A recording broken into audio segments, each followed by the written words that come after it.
when it is safe to do so.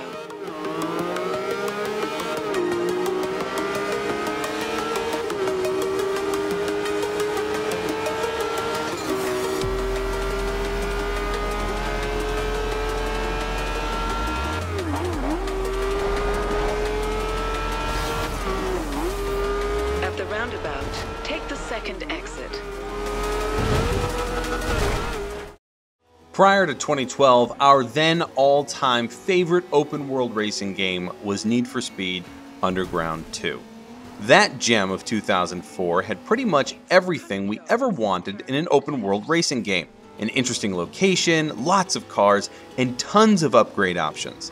While there were many to follow, none lived up to our enjoyment of Underground 2. A large part of that was the location itself. The first Forza Horizon changed all that. Cruising through Colorado was exciting.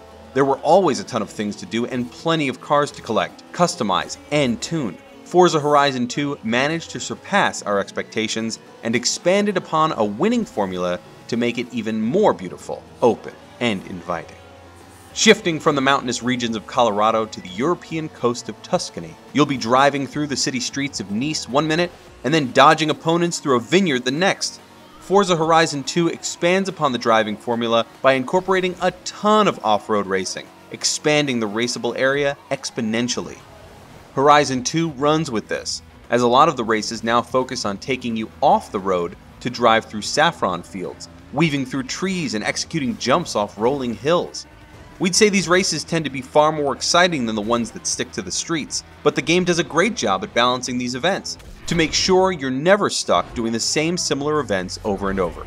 The game once again revolves around the Horizon Music Festival, though the central theme to this year's game is a road trip. You'll partake in various championships as you move from location to location.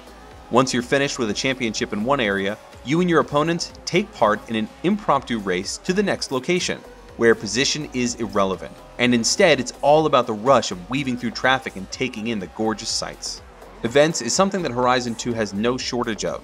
Though championships are present to a certain car class, you can manually go into each one and change it to whatever you want, giving you the ultimate freedom to truly race in any car you currently own or are planning to buy. After all, if we just spent 500,000 credits on a new Lamborghini, we damn well want to be able to put it through its paces immediately, rather than wait for a race to open that allows it to enter. Speaking of credits, Turn 10 and Playground made a genius decision not to include any sort of microtransactions in this year's Horizon 2.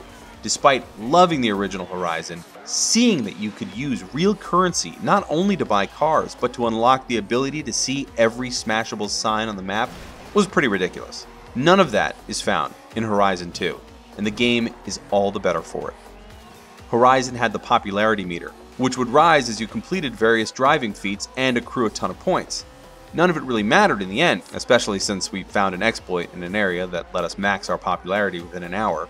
Horizon 2 has a slightly better system that ties directly to leveling up your profile. Each time you level, you either get rewarded with a random spin for a reward, which could either be a lump sum of credits or a new car, or you'll get a skill point which can be spent on various in-game perks. These perks will then directly affect your game by offering higher rewards for various driving techniques, winning better prizes in the random spin, or make more money whenever your Drivatar races in other people's games. The progression this time around is much more meaningful. The aforementioned Drivatar system makes a return from Forza Motorsport 5, which once again populates your offline world with racers based on real people and the way they drive. If your friend is an aggressive overtaker that prefers to trade paint in favor of a clean pass, that Drivatar will behave similarly when he's uploaded into your game. It makes the offline world of Horizon 2 feel that much more alive.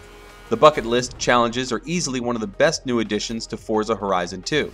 Each of them revolves around driving an exotic or classic car through various challenges, be it to get to a location as fast as possible or to get 20 near misses. Accessing the online portion of Horizon 2 is as easy as pressing a button. Within seconds, you'll be prompted to join a game where Drivatars are now replaced by real players, and the stakes are much higher. Players can start an online road trip together, essentially trying the single-player progression together with other players, or simply free roam the countryside. We've always appreciated how Turn 10, and by that extension Playground Games, have made the Forza games extremely accessible to nearly every type of gamer, ever since the last generation. Through various settings, you can make the game as easy as you want, or turn all the assists off and go pro. Horizon 2 can just as easily be called a racing simulator, given the staggering amount of tuning options you can do to each car. However, if you're oblivious to tuning, you can simply have the game do it for you, or download other players' setups. Racing enthusiast or not, Forza Horizon 2 has the customization to fit any sort of playstyle. We reviewed the game on the Xbox One, so granted the visual quality was absolutely stunning. The game actually looks most bland when the weather is nice. When raindrops splash across your car and puddles reflect the environment, that's when you can truly appreciate the amount of detail that went into the visuals. Same goes for nighttime in the game. The illuminations from streetlights, buildings, and the festival itself, shooting off constant fireworks in the sky, is a sight to behold. We're giving Forza Horizon 2 a 9.5. Forza Horizon 2 is just the first of many racing games to release this holiday season, and it sure started off with a huge bang. It's gorgeous, it's huge, it's exciting, and most of all, it's just downright fun. For the latest gaming news, reviews, tips, cheats, walkthroughs, and more, go to GameZone.com.